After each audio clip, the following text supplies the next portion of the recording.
Awesome. Welcome to the Listing Masterclass with Mike and Rachel Novak. If you don't know us, most of you probably do, but if you do not know us, we run a team just north of Seattle in Snohomish County, Washington, out of Everett, really is our marketplace. We've been in the industry running a team for almost 7 years, but we've been involved in the industry really since 2005. So it's been a long time. We've seen a lot of different markets. We've gotten our butts kicked in a lot of different markets, and we've also thrived in some of those. So today, as I was kind of mentioning before we started the recording here, as we're going through some of this material, Mike and I kind of realized that there's a lot to go over when we're talking about working with sellers, seller acquisition, connecting with the client, converting the client, and then fulfilling that client. So we're actually going to break this out into a 2-part series. So now you are officially part of the Listing Masterclass Part 1, everybody who's in here. I want to make sure that we give everything the time that it deserves. And if you have questions that come up, go ahead and put them in the Q&A, but we are going to wait until the end to address a lot of those. Just because I'm sure there's going to be questions that come up that they may get answered. So, and we have a lot to get through today. Like we want to try to get through as much of this content as we possibly can. Like Rachel said, as she started mapping this out, we're like, wow, this is really way more than what we can fit into one webinar. And I can talk pretty dang fast too, but that would just be a little bit too much. So we're splitting it up. And Rachel, the second part is focused really on the active seller process, right? Yeah, exactly. So pre-listing process, what it looks like when they have said yes as a client, and then fulfilling that, getting them to the market, what it looks like on the market, depending on the price point, how long they're on the market, how to care for them, and beyond, of course. Mm-hmm. Yeah, awesome. So guys, listings, let's be honest, everybody wants them, but they are more and more scarce these days. Over the past 7 years running our team, Mike and I, we've gotten, a lot of market nuances. We've been involved in a lot of the changes in the market. We've seen a lot of changes in the market. And so, so much so that we always, almost quarterly, reassess our processes, our services that we provide, the expectations that we have to set with clients. And it's always something at the top of our mind, okay? It's constantly something we're having to adapt to, we're having to evolve, we're having to change, we're having to offer more or pull back because of costs. And so it's something that is ever evolving. So when you're watching this and when you're hearing this, there may be things that you do that would be an awesome idea in your market. There may be things that we're doing that you could add. There may be things that may not work, right? Every market is a little bit different, but overall, what we're going to break down today is essentially where to get seller leads, how to set quality appointments. We're going to give you the exact 4-phase overview of selling a home, how we break it down for the client, how we set expectations and next steps in that way. We're going to talk about framing the listing appointment, making sure they understand exactly what that means and providing value up front. And then, of course, executing that appointment. So all of this is incredibly important when it comes to our ability to serve our clients, right? Customizing their experiences, serving them at a very high level. All these things are innately important. And if there's one thing that Mike and I know about building a business, it's that you have to equalize the time between the quick wins, right? So creating a win now, getting commissions, you got to get paid, right? Like you have to be continually working and balancing getting paid now and serving clients at a high level, but also continuing to build and create the processes and the inventory for the future, right? So you want to be building your database, you want to be building your forever clients so that you have business down in the future. So over the past 4 years, especially, we've focused on creating a lot more inventory. And how do we do that, right? I can speak to this here in a second, but we have spent tens of thousands of dollars trying to figure out seller lead generation. And that is one of the most difficult things to do, okay? It's very expensive. It typically, because of consumer behavior and because of the way that people look at real estate, they're not typically wanting to think about all the stuff that they need to do to their house first. They're typically thinking about where they're going to go next. Well, we should talk about like some of the typical seller lead generation sources that people use, because we've tried virtually all of them and we can just kind of share with you what we've seen. So one that a lot of people do is farming. Farming is where you basically pick a neighborhood and you work that neighborhood hard. Like you mail postcards and home valuation QR codes and things like that to these people. And the idea is they're going to get really familiar with you over time and hopefully reach out to you to schedule a home valuation on your house. It's a very, very slow game on farming. Does it work? Yes. But is it going to take a couple of years to have traction? Yes, it definitely will. Obviously, when you grab a listing in your farm, that's hugely helpful because now you have something to promote and you can go door knock the whole place and do open houses and things like that. But farming is very slow and it's pretty time consuming and expensive. Like physically mailing things is expensive in general. So that's one way you can do it. Just be expecting a very long return on your investment there. The other thing you can do mass media buys, like we did radio. Okay, radio is an old school way of marketing to me, but like, if you think about the demographic that listens to radio, it's like our grandmas, right, or my parents, maybe. And like those people are typically selling homes that hit the value points that we all want to be working, right? So from that angle, radio is great. The problem with radio, people have to hear your message a bajillion times before they actually take any action with it.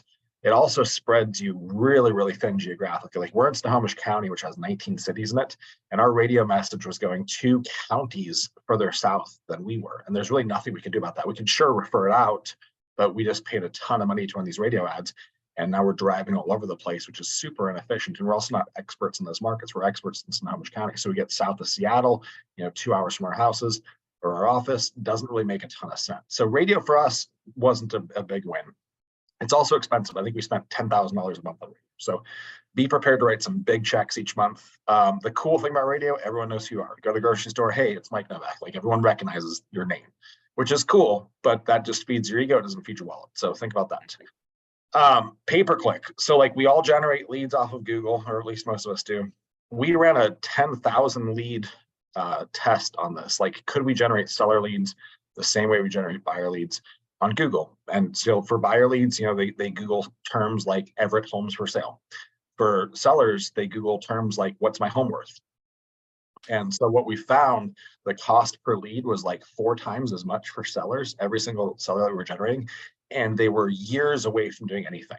They were like really just in a curiosity phase. Were they going to sell eventually? Maybe, but we closed less than 1% of our pay-per-click leads, spent well in excess of $30,000 generating them. And most of them took a long, long time to convert. And so typically on pay-per-click on the buy side, we're converting more like 3 to 4%. So not only is the lead far less expensive, but the conversion rate's more than triple what it was on the sell side. I know some people that kill it with home value leads on pay-per-click.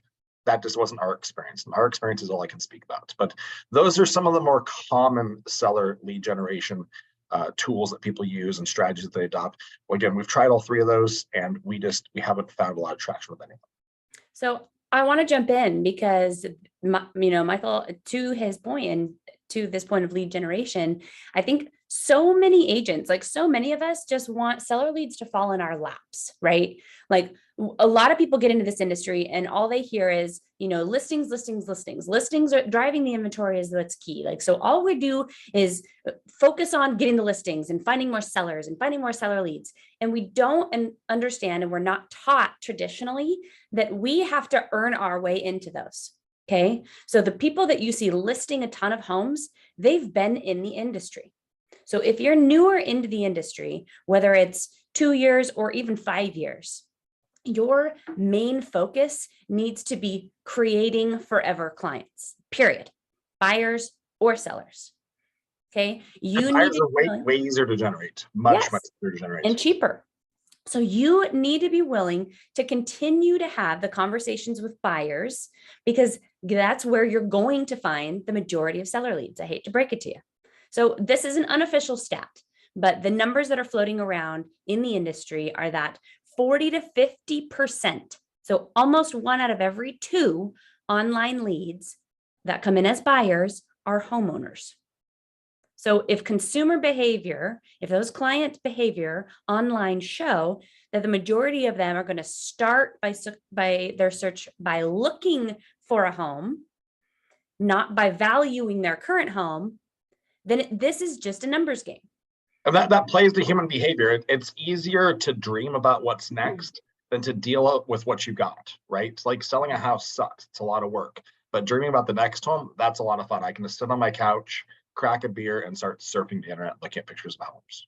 Exactly. So to my point, even though we want to be focusing on getting new listings, we want to be focusing on getting inventory. It's tough on the buy side in some of our markets right now.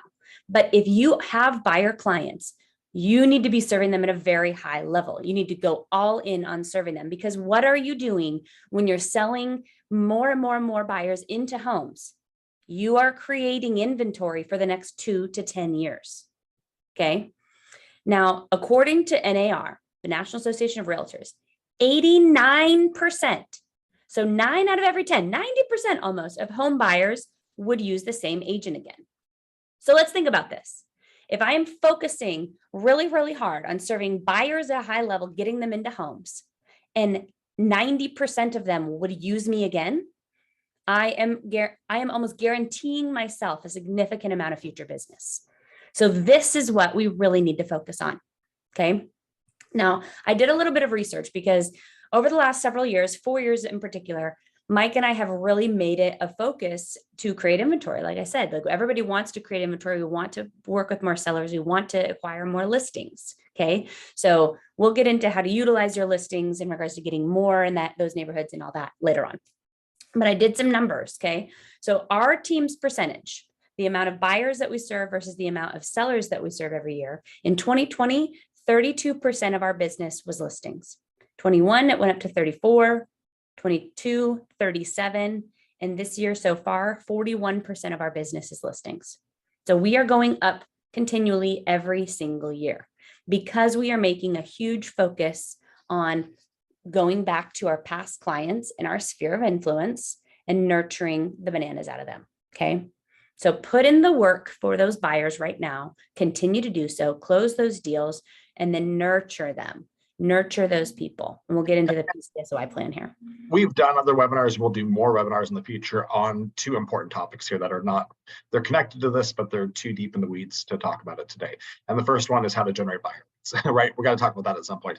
And the second one is how to stay in touch with your past clients. If you haven't addressed those 2 things, then this doesn't work as well. So you got to think through those 2 parts of your business as well. We'll cover those in future webinars, but just want to throw that out there.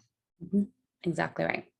So if we know that, you're focusing on serving buyers, and you guys, buyers aren't fun. They're a lot of work. You have to go show homes. Mike knows, like we all know, you have to show a lot of homes. You have to spend a lot of time. You have to do a lot of coaching, do a lot of consulting. In some markets, you have to write a lot of offers, right?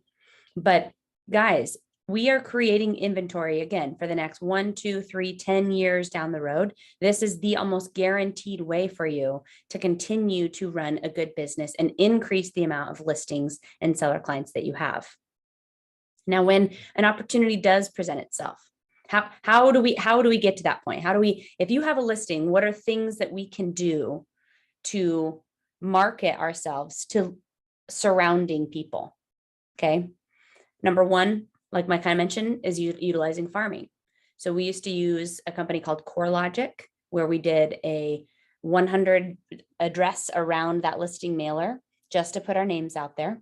Had a QR code coming back to our website. That was a way. It wasn't super, didn't translate into a ton of listings, but I got our name out there. Another one is door knocking. Several of the agents on our team will go around every single one of our listings and door knock 40 to 50 houses the night before an open house. And one of our clients or one of our teammates actually just signed a listing 2 weeks ago in a neighborhood that we sold a home. Just going, knocking, and having conversations. This is super grassroots. This is super basic, and it's very time consuming. But man, 1 or 2 people that say maybe or yes that you can nurture in those neighborhoods is huge. You have to just be willing to put in the work. Now, when you're door knocking, this is not necessarily, I'm knocking on the door and saying, hey, would you like to sell your house? Right? That's not what we want to say. So what's a good script for door knocking? They create a flyer, and all the flyer has is a small invitation for the open house. And then it has market data, has market stats for the neighborhood. And they're saying, hey, I'm Rachel Novak. I'm actually holding your neighbor's house open. I was wondering if you wanted to join me tomorrow between 12 and 2. It'd be great to see you there. I'm sure you're curious what it looks like inside. Have you been watching what's going on in the market? Yes, no, they slam the door in your face, whatever happens. Okay. So it's a very Important grassroots note, version. very important on that flyer you give them, you dang well better have a QR code that goes back to your own home valuation tool. Because Exactly. everyone, like a lot of people are actually going to use that. And you got to point out to them, just be like, hey, if you're curious what your home's value is, there's a tool that I've got. You can just plug your address in there. It's going to tell you instantly approximately the valuation of your home. So make sure you have that on your flyers, guys. And guys, this doesn't have to be your listing that you're doing this on. Okay, literally, but our teammates will call an agent and say, hey, I see that you're holding an open house this Saturday on your listing. Would you mind if I door knock that neighborhood prior? And so you don't even have to invite them to the open house, but just let them know, have an excuse. That's the reason I'm going and saying, hey, like, I just want to let you know there's an open house happening tomorrow. Like, this is kind of what's going on in the neighborhood. Here's my information. Boom, that's it. Because here's another stat for you, and write this down. According to NAR, 82% of sellers only contact one real estate agent. I know it feels way different. It feels way different than that in a lot of our markets. But according to NAR in 2022, 82% of sellers only contacted one real estate agent. So if you are having intentional real estate conversations, if you are having intentional, door knocking conversations, you are more than likely going to be 8 out of 10 times going to be the person that person thinks about. So this is just a numbers game. We have to have conversations. One other way, and again, there's so many things that we can get into. I know there's a couple people that are really deep into YouTube and into social media, and where this is not a social media marketing webinar by any means, but I have gotten specifically from social media and from relationships locally listing clients because I am actively talking about insider information in my stories. Now, please stop putting infographics of market stats on your social media pages. People don't understand it. Buyers look at that, sellers look at that. They don't really know what they're reading, you guys. We have to simplify the conversation.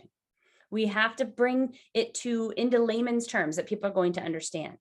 So one thing that Mike and I both do is we actually talk kind of insider information in our stories where it feels like people are watching and like they get to like kind of sit in my office with me while I'm doing this.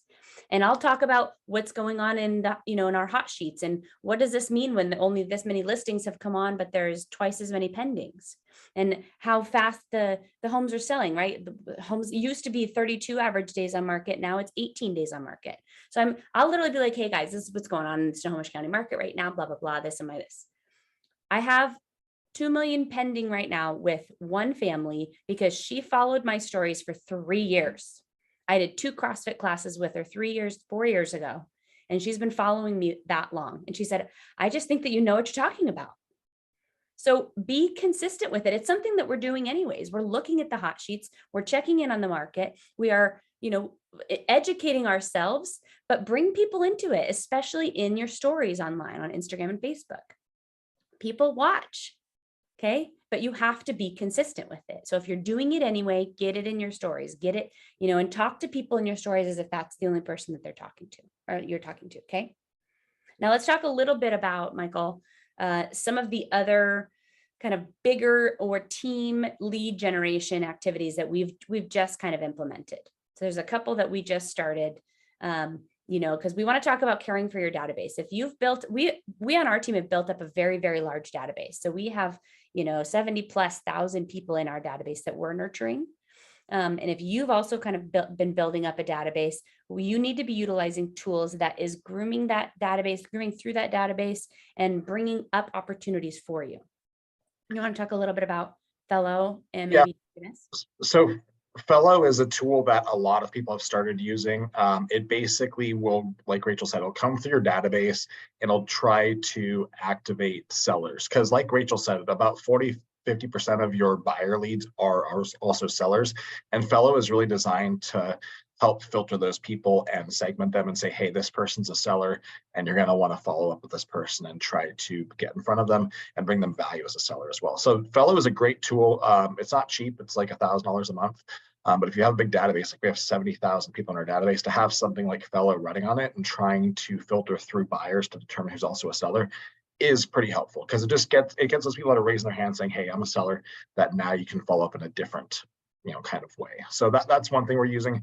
Another thing is called GGMS. It's basically a system that runs inside of Sierra Interactive. It's like an operating system for your database. It also combs your database, but in a really interesting way where it can, based on the status that's in the CRM, it knows if it should engage this person or if it should just monitor them. So like people you're in close conversation with, you don't want to have their automation running on it, but people that are you haven't spoken to or you haven't talked to in a long time, makes sense to turn on their automation. And what they're trying to do is they're just trying to re-engage these people for you, and they're sending them a lot of content. They send them recently reduced price homes, new listings, and again, just trying to get people re-engaged with your site. They're also sending them a bunch of video content too. Like so on Monday, we sent out like 3,000 messages to different leads from GGMS, and one guy who came in our system in 2017 has never responded to a single person. And GGMS sent him a text that basically was a link that landed him on a page where I explained the video how to price your home. He watched the video. It was like just a stupid 2-minute video. He watched it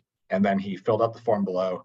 It went to one of our agents, Chuck. Chuck called the person, set a listing appointment off of it. So there's a lot of things like that you can be doing if you have a database, just to be making sure that no one's slipping through your cracks. Because if you have a big database, I guarantee you there's people in your database that are going to be selling and be selling this year. You have to find them, and that's the challenge. Perfect. Yep. And somebody put in there. That's Fellow and GGMS are those two systems that we're using that is helping utilize what we've already built, right? We've already built up this database. So now we're trying to utilize tools that will comb that database for those seller opportunities. So they're not slipping through the cracks because we've already paid to get those people in our database for the most part. Okay. And the last one I want to talk on in regards to where to get seller leads. Anybody that's been in the business for longer than 1 year likely has some past clients.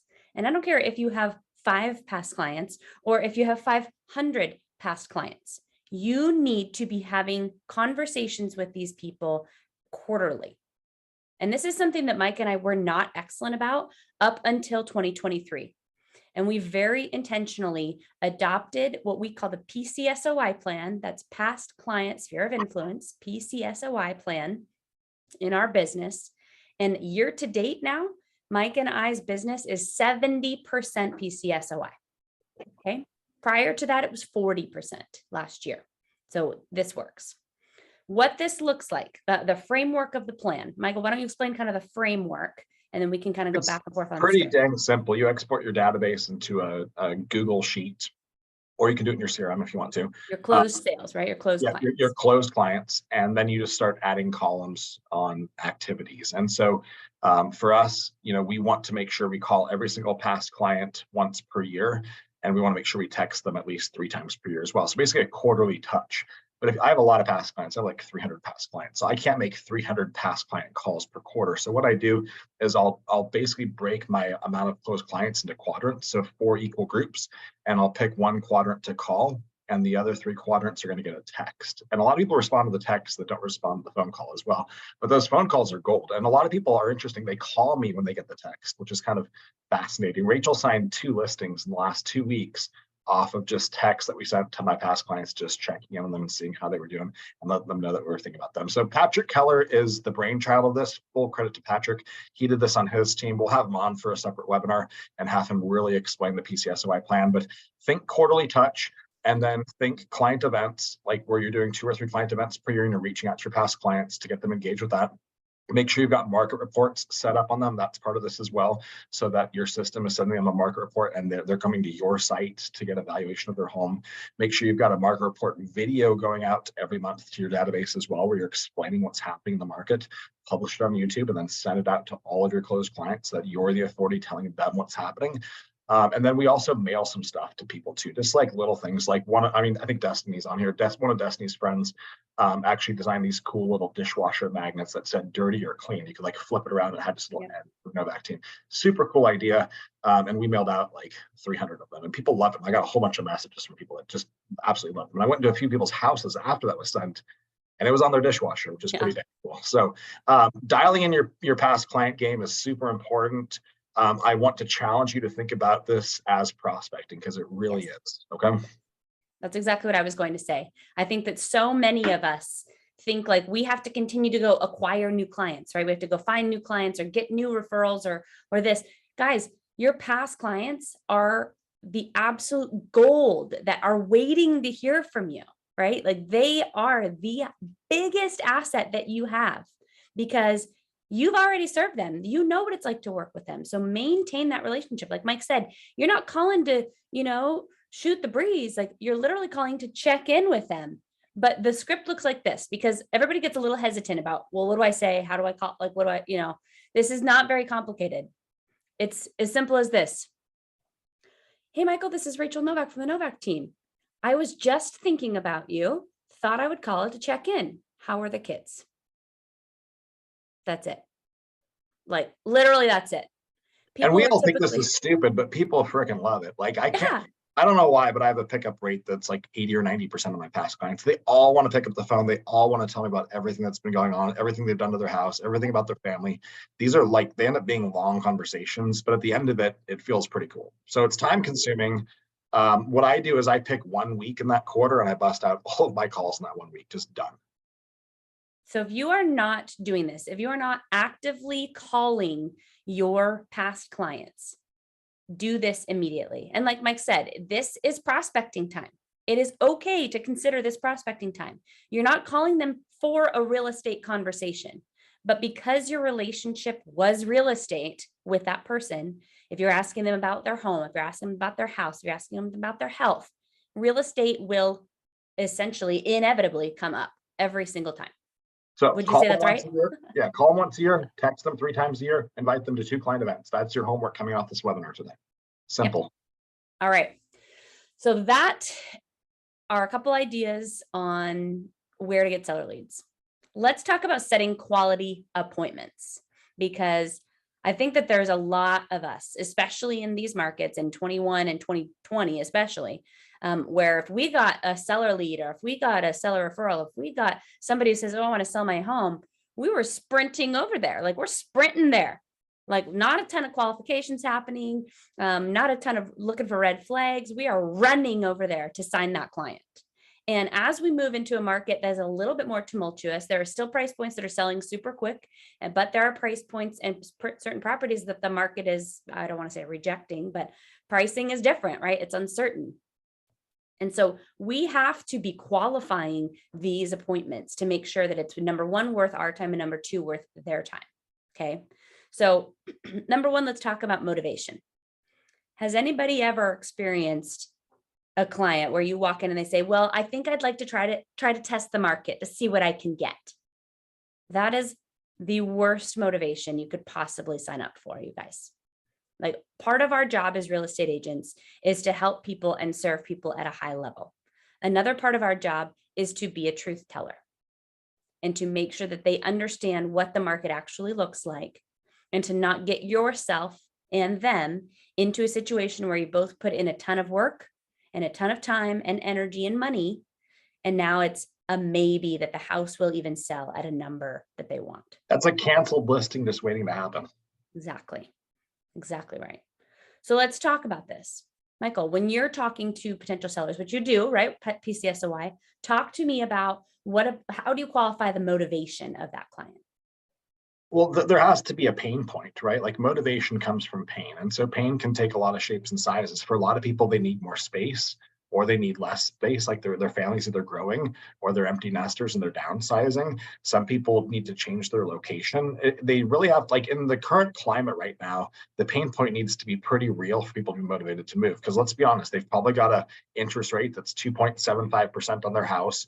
And if they go buy something right now, it's going to be a 6.8% interest rate. So that pain of the payment, it's got to outweigh the pain that they've got, you know what I mean? Or the pain they've got, got to outweigh that rather. So you really have to dig deep and make sure they've got some legitimate, honest, true pain on their current living situation that they're trying to solve. If they don't have that, it's not really going to be a great appointment anyways. Like Rachel said, it's probably someone kicking the tires, trying to test the market and see if the market would support their price. But what I really think we should talk about, because I know a lot of people are having conversations with buyers. So how do you flip the script on buyers and find out that they're selling and then grab that listing appointment? The challenge to me is to book both appointments on that first call. If you can do that, you're a ninja. And so these leads come in, you talk to them, and you're just saying like, hey, Rachel, it's Mike Novak from the Novak Real Estate Team.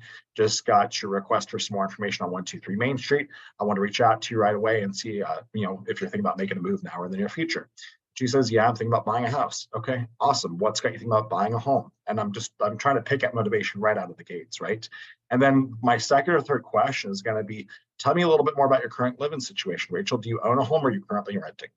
The second she tells me she owns a home, I'm flipping this around and now I'm booking us a listing appointment. Okay. I'm going to go ahead and start diving deeper into seller motivation and seller qualifying. And so what that looks like, again, what is the pain point? What are you trying to solve from your current home with this next home? Rachel, obviously you're looking at these big, nice houses on acreage. What does your current home not have that you really need on this next home? And notice my tonality is saying that, right? Okay, so you need some space. Why do you need some space? Well, my family's growing. Okay, awesome. That's exciting. Tell me more about how your family's growing. Like, just keep connecting with them and keep going deeper and deeper on these questions. And then obviously at some point, you're going to have to get down to the tactical information. You're going to need to figure out what they think their home is worth, right, which is always interesting, what updates they've done to the house, what their mortgage balance is, and then set the freaking appointment at that point. Exactly. Such a great point. So I want to talk to that a little bit about the ability right now, because we have a couple of clients that just crested the 2-year mark in their homes and are selling right now. And they're both very valid. One is he's trying to completely downsize his overhead in his life because he wants to quit his job. He wants to be self-employed. And so that requires a certain level of low overhead to live. The other couple, they just bought 2 years ago this month. They're moving back to the East Coast. So there's some legitimate, a bit reason and motivation for them to be moving. But part of our job is to make sure that they have the ability. So in most markets, in most real estate markets, prior to the last 3 or 4 years, you had to stay in your home 3 to 5 years for the equity to build up enough to be able to sell without having to bring money to the table. Okay. Now, a lot of people who've gotten into real estate in the last 2 or 3 years don't even know about this. They can't even fathom this, right? There are markets that Mike and I have friends in that run very successful teams that they're selling homes and the sellers are coming to the table with $2,000, $3,000, $5,000, $7,000 to close the home so they can pay all the commissions and the fees. Now, we have know nothing of this in our market, but that's because of the appreciation that we've seen. So part of our job is to make sure that they have a realistic understanding of their ability to sell, right? Because a lot of people don't understand the costs. So one of the questions that I want you guys to get really familiar with when you're talking to buyers who need to sell or potential sellers is, have you ever sold a home before? Because we ask that about first-time home buyers, right? Have you ever bought a home before? We are always talking about first-time home buyers and how it's different coaching them through. But we never talk about first-time home sellers. We never talk about the reality that they have never done this before either. They've bought it, but they've never sold it.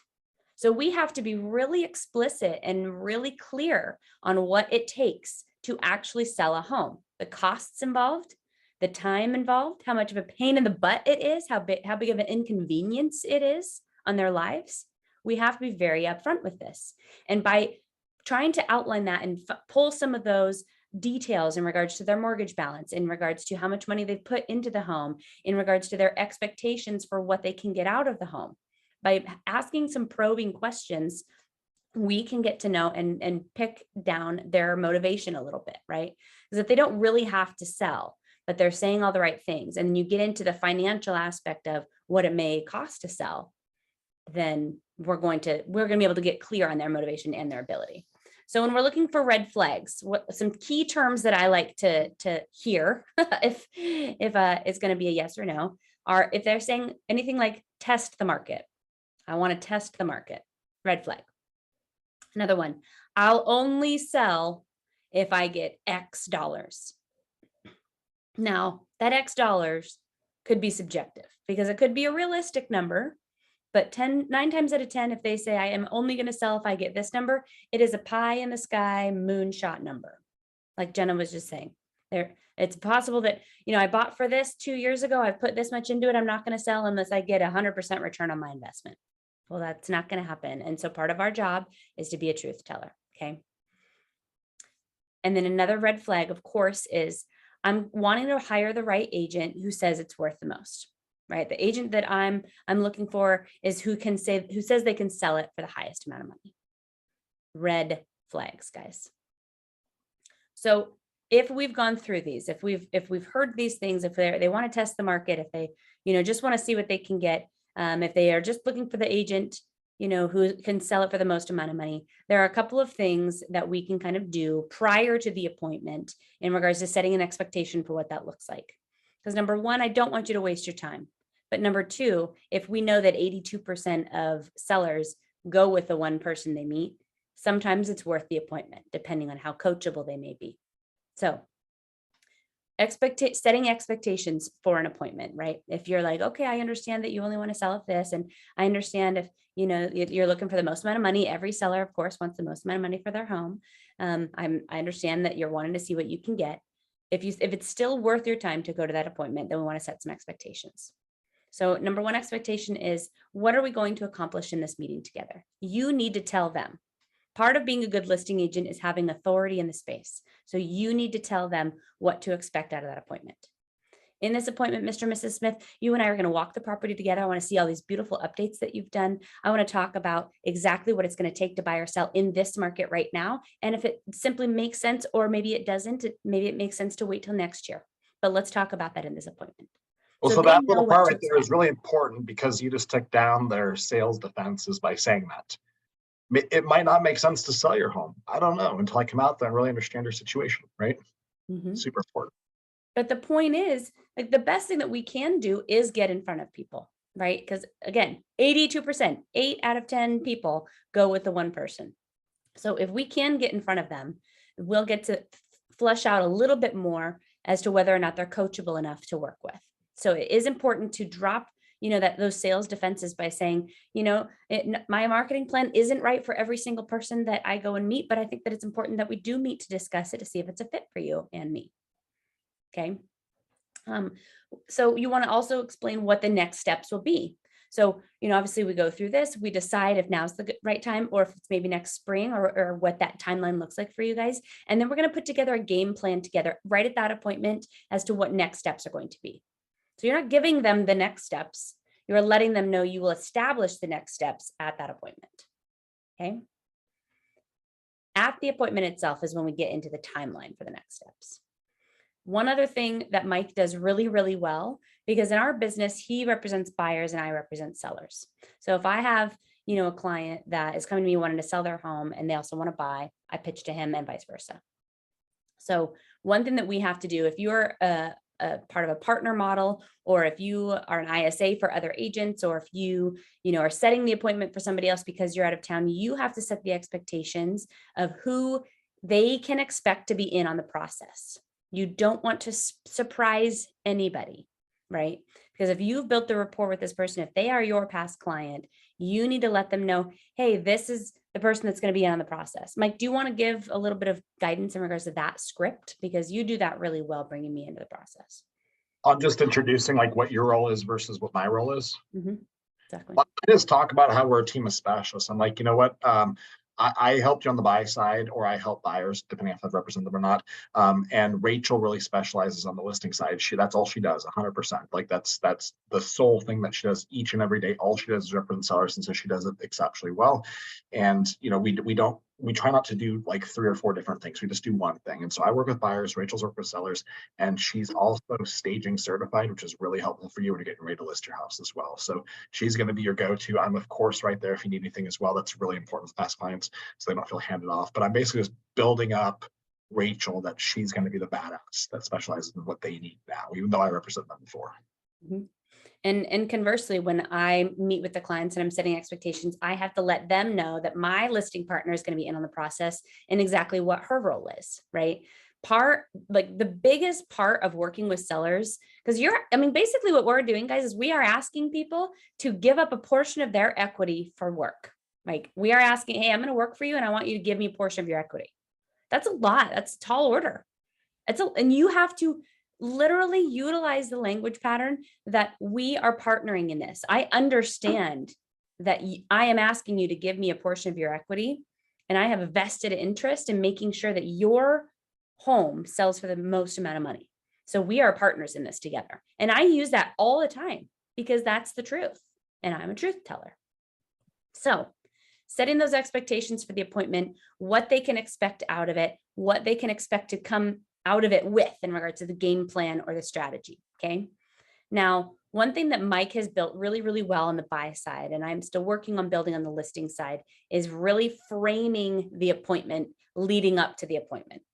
9 times out of 10, you're not setting a listing appointment for the exact same day, right? You're setting a listing appointment for a couple days or a week in the future. So having a system, having having email templates, having an action plan in your CRM, a follow-up cadence that can be dripping on that person between when you talk to them and set the appointment, when the actual appointment takes place, can be super, super key. Okay. So I want you to write these down, because what I'm talking about doing is, say you set the appointment, and the appointment, it's Thursday today. I set the appointment for next Tuesday night. Okay. So I've got 5 days in between here and then. So over the next 5 days, that person, I go click yes, go on this action plan. Over the next 5 days, that person receives 5 emails from me, 1 email a day. What are in those emails? Those can be emails to help frame the appointment. They can be the emails to start framing the opinion, start framing the strategy, and start framing the perception of value of you in your team and the market. So what I want you to write down here is what specifically could be in those emails. What things to invest in to get the highest ROI in a home. So for instance, I could talk about, paint and carpet and landscaping are the highest ROI things that you can do if you're planning to sell your home in the next 6 months. Whereas if you're not planning to sell your home in the next, until 3 to 5 years, then updating your master bathroom and updating your kitchen are going to be the highest ROI things. And that could be a simple, succinct email. Another one could be things not to do right before listing. Do not rip up your kitchen. Do not completely rip out your master bathroom, right? We could talk about those. We can talk about best days and times to list your home. And this could be very, very subjective. So I personally like to list homes middle of the week, because it gives time for them to populate on all the websites before the first weekend it's on the market for open houses. So I could talk in that email all about that. I can talk about the truth behind open houses, about what open houses really are for. Because if we're not holding an open house every single weekend, it's important that they understand what open houses are for. And what are they for? Buyer lead generation. Open houses sell that listing 0.5% of the time, not often. So we can talk about that. That's helpful when they ask you if you're going to do 17 open houses on their house and they haven't done any price reductions, they overpriced the listing. Guys, this is what I'm talking about when I say let's frame the appointment, let's frame the expectations. Because a lot of people, you'll walk in and say, well, how many open houses are you going to do? Because they think they don't know better. They've never sold a home before. So they think that you holding an open house every Saturday and every Sunday, every weekend until it sells is what's going to sell it. So part of our job is to set those expectations, but we don't have to be the one just saying it to them. We can create email templates, or we can even record videos and embed them into those emails that get sent out automatically for the 5 days after we've set that appointment. Okay.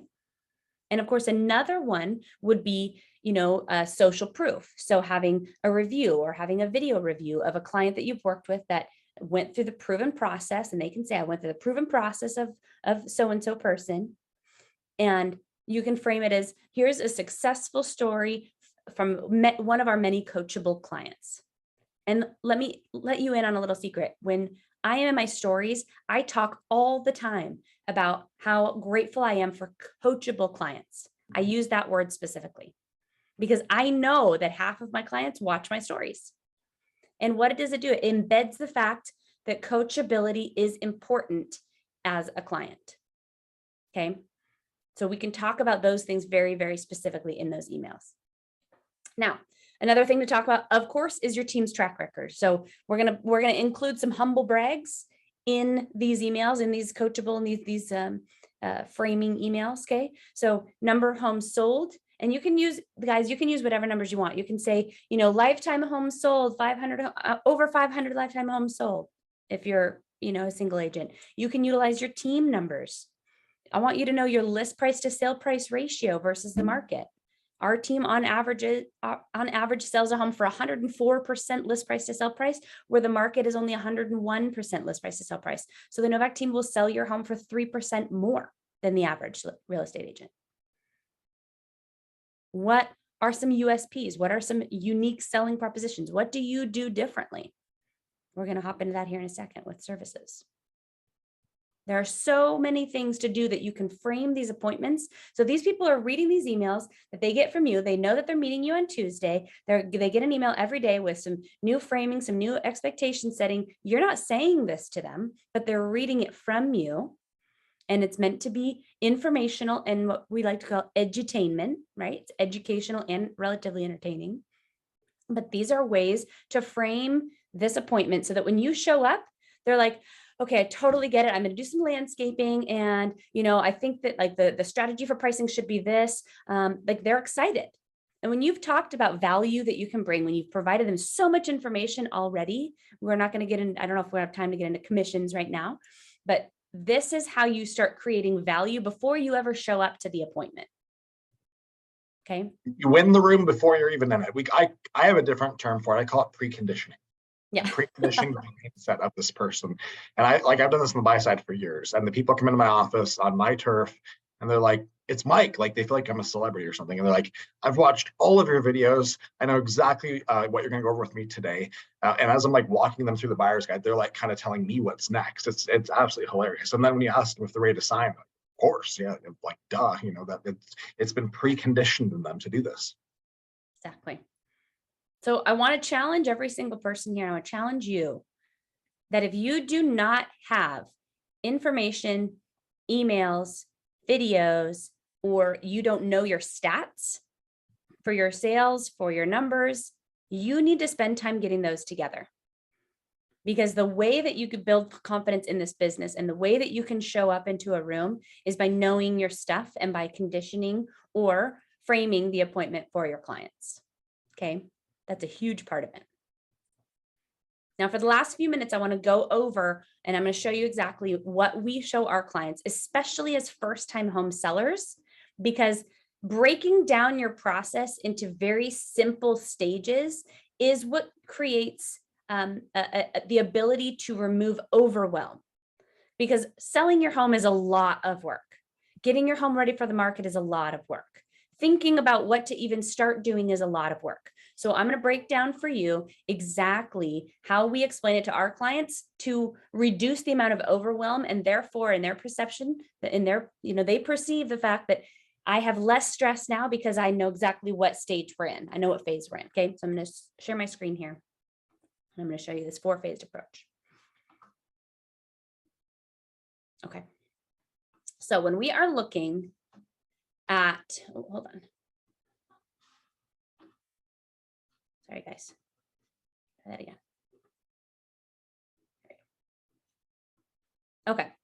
So when we are looking at listing your home, Mr. and Mrs. Seller, have you ever sold a home before? No? Oh my gosh, I'm so excited. This is a really good opportunity for me to explain to you exactly what it takes and the roadmap for selling your home. This, I always explain, is a very high level overview of the process. But what Mike and I have done is we have broken it down into a 4-phase approach. So that really, Mr. and Mrs. Seller, there's 4 different phases to selling your home. Immediately they go, okay, it's not like super overwhelming. It's 4 phases. Okay, great. Mr. and Mrs. Seller, as you can see in phase 1, we're already there, right? We're talking about preparing your home for the market and preparing the property for the market. So I talk about, things that we do. I break it down into what things they are responsible for right on this page. I talk about what things I and the team are responsible for. Okay. So I've already put in them. They're responsible for cleaning. They're responsible for decluttering. I'm going to provide you a home editing checklist, which I'll talk about in a second. And then we're going to write up for them some customized showing instructions. Okay. I tell them all the things that I'm going to do. So after this, Mr. and Mrs. Seller, what we do the next step after this appointment is me and my partner will come back and walk room by room with you through the home and create a customized checklist for every single room and all the suggestions that we think that you need to do to the home to get it ready for market. And I'll typically throw in compliments. I'll throw in your home looks beautiful. We'll definitely keep those furniture. If they've done anything to the home, of course, this is where we insert a lot of compliments about those things, right? And then I talk about what our team will be doing or have already done. So our job during this process, Mr. and Mrs. Seller, is that we will actually be already building your website for your property. We're going to be preparing the ads that we're going to be running on social media websites. We're going to be preparing the feature flyers. We're going to be, creating some of the campaigns for the buyer retargeting in our database. So it's really important. Like, we're going to be building these things as you're getting your home ready as well. So you're creating this perception that we are working alongside each other, right? It's not just all them, but it is a lot of them, as we all know. It's us too, okay? So that's phase one. Phase one is a preparation phase. We talk a lot about what that looks like, next steps. How long does it take, right? In our market, we have to get photos and flyers and everything done before we can actually market the property at all. So it's all the work up front, okay? The second phase is the launch phase, Mr. and Mrs. Seller. This is where we actually go on the market. This is where our team creates the single property website, and we are database mining, and we are marketing to the specific demographic of buyer we're looking for. We're doing online retargeting. We've got, feature placards we'll bring in, and showings are happening during this phase. And we talk about the showings. Okay.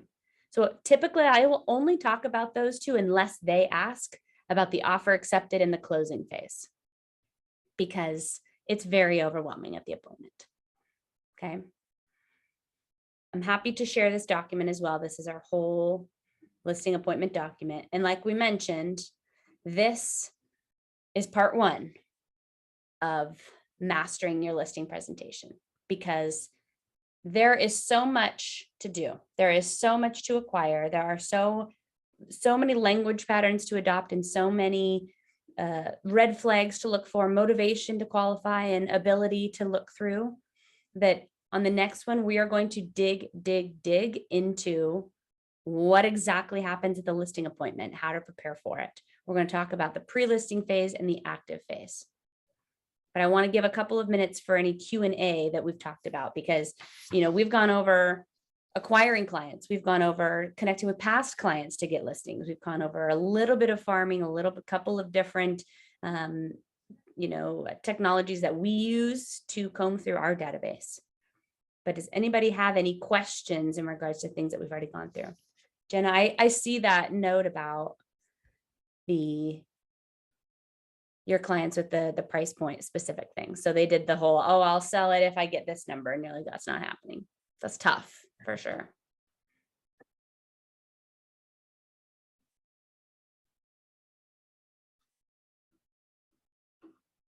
Going once, going twice. Anybody have any questions? Got this on lockdown. Everybody's got it. All right. Oh, there we go. Perfect. A couple people coming in. Thank you guys. Thanks for joining us. The next one is going to be Thursday, June 29th. Okay. So I will be in Denver in a couple of weeks for Ascend Further Together Women's Conference, our first conference, women's exclusive real estate conference in Denver. Pretty excited about that. But the next part two will be on June 29th at 11 a.m. Pacific time again. So, all right, guys. Thank you guys so much for joining us. And we'll hopefully see you on the 29th for part two. Bye, guys.